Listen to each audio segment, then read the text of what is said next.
সবাইকে good morning. Good morning. শুভ নববর্ষ সবাইকে।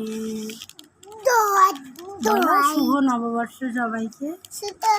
সবাইকে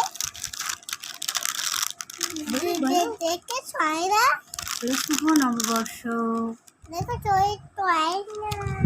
হ্যাঁ আয়না সবাই দেখেছে, তুমি বলো শুভ নববর্ষ। পয়লা বৈশাখ আজকে। তুমি নতুন জামা পরবে তো? হ্যাঁ। নতুন জামা পরবে তো? এরকম করে না, নতুন জামা পরবে তো? পরবে তো? তোমার কটা নতুন জামা হয়েছে? একটা। কটা নতুন জামা হয়েছে বলো? একটা নতুন জামা হয়েছে। দুটো? ও, পয়লা বৈশাখ মানে কি জানো? বাংলা বছরের প্রথম দিন। ওঠো ওঠো ওঠো। তুমি কি খাচ্ছ ওটা?